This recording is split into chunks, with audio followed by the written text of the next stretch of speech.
The dust settled on the hem of her dress, a fine red powder that promised to stain. Eleanor stood motionless on the splintered boardwalk, the midday sun a merciless hammer against her skull. 3,000 miles she had traveled. 107 days. Each one a bead of hope strung on a fraying thread of courage. Now, the thread had snapped. Mr. Abernathy, the man whose photograph showed kind eyes and a promising future, was looking at her as if she were a piece of livestock found to have a lame leg.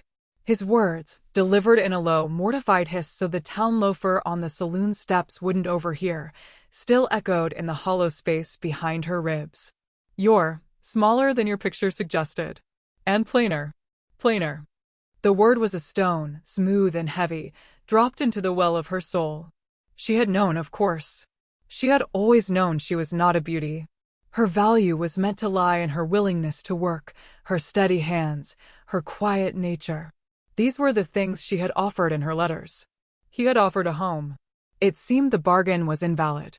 Her heart, a frantic bird trapped in her chest, beat a painful rhythm against her bones. She would not cry. Not here. Dignity was the only currency she had left, a thin, brittle armor against the searing shame. She focused on the scuffed toes of her boots, the only thing in this entire forsaken town of redemption that felt familiar. She had polished them every morning on the train. A small ritual of hope.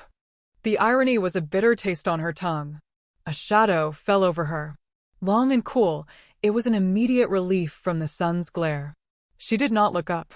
She expected more scorn, perhaps from the loafer, roused from his stupor by the small, cruel drama.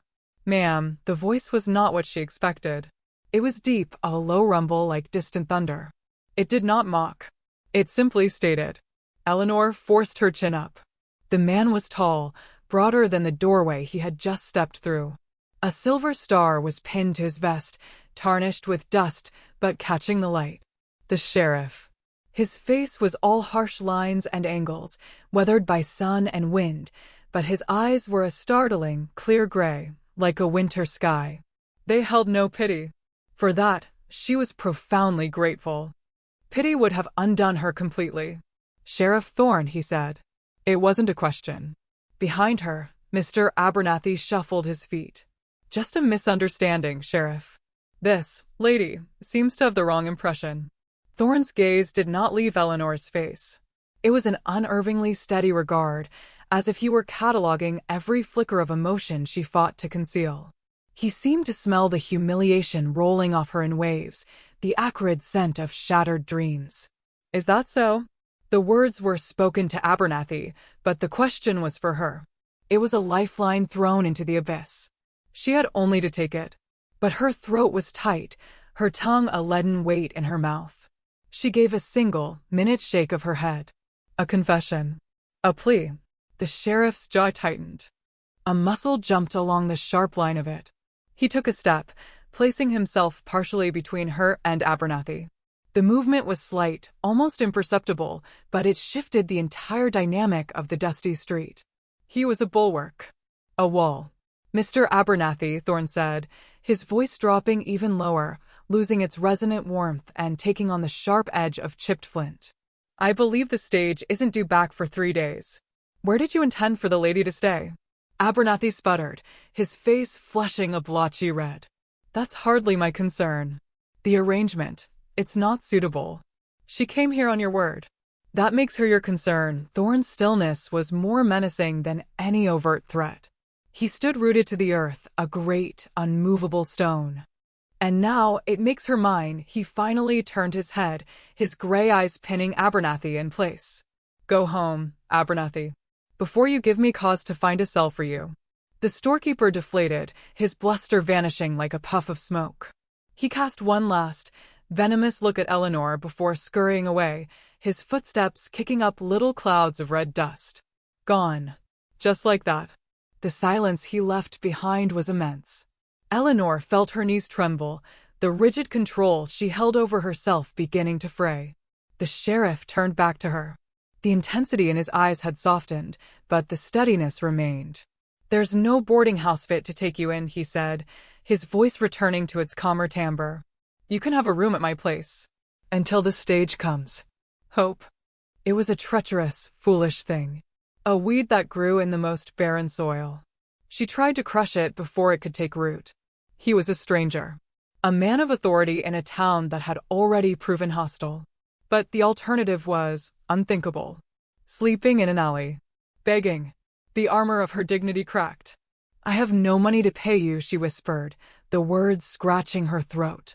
"I'm not asking for any." He gestured down the street, toward a small, sturdy-looking building at the far edge of town, where the raw wilderness began to reclaim the land. "It's this way." He did not wait for her answer, simply began to walk, his long, unhurried strides setting a pace she had to hurry to match.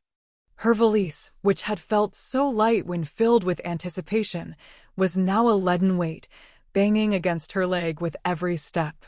Her heart hammered a new rhythm.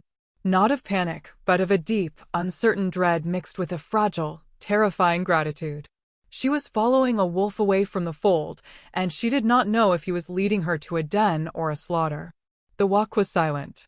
The town's meager sounds, a blacksmith's hammer, the tinny piano from the saloon, faded behind them, replaced by the whisper of wind through tall, dry grasses and the distant cry of a hawk.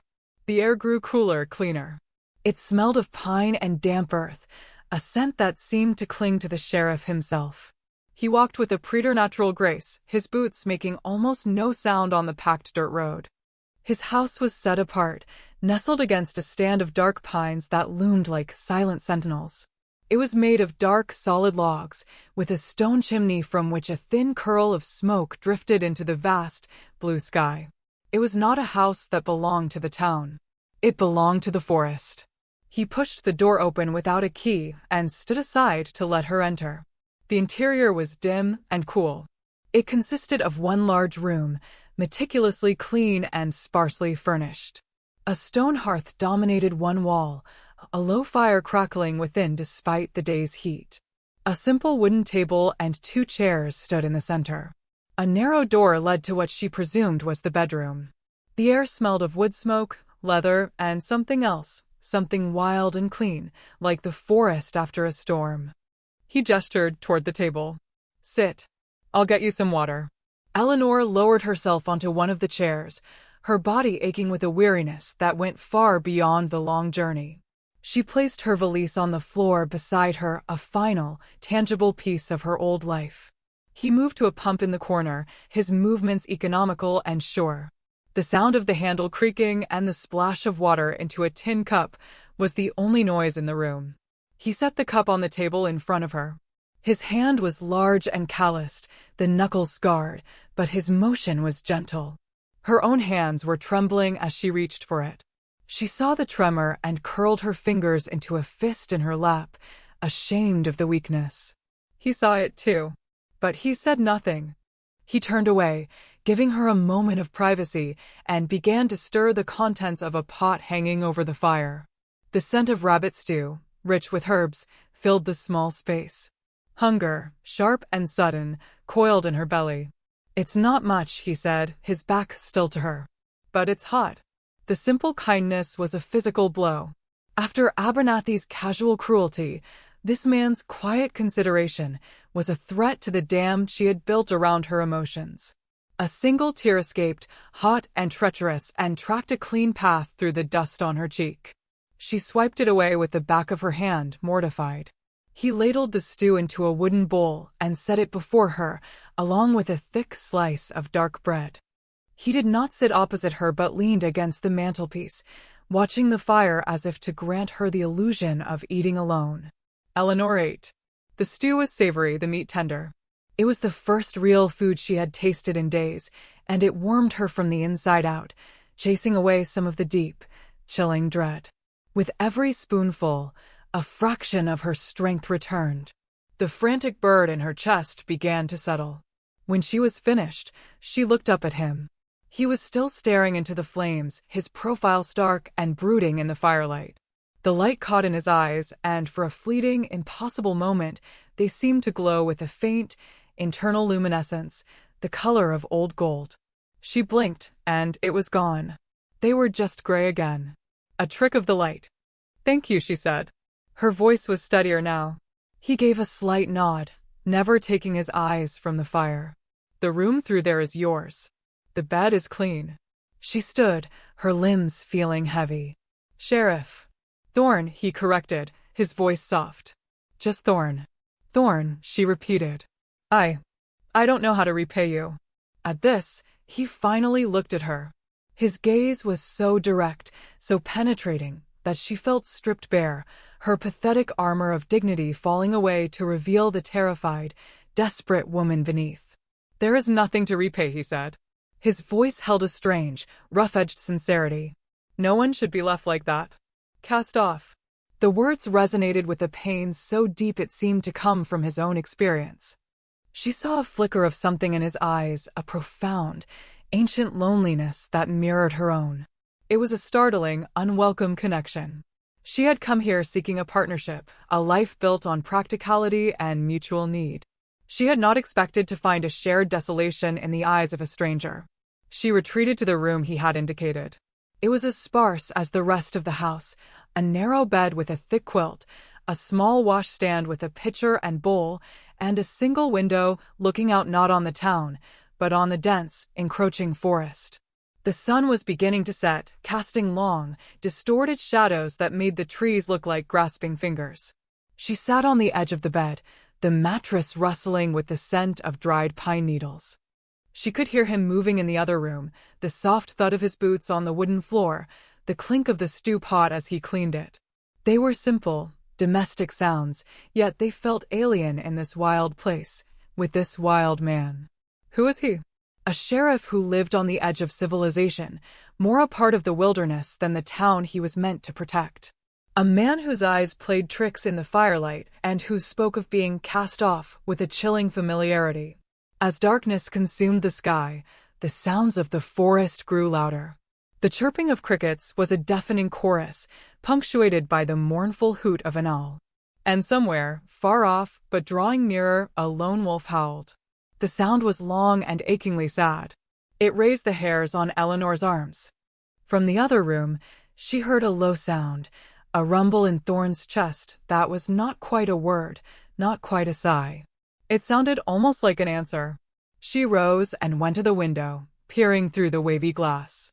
The moon was rising, a pale, silver disk that illuminated the clearing in front of the cabin. She could see him. He was standing by the woodpile, his back to her, staring out into the impenetrable blackness of the woods. He was utterly motionless, a silhouette carved from the night itself. He seemed to be listening, not with his ears, but with his entire body. The set of his shoulders, the tension in his powerful frame, it was the posture of a predator.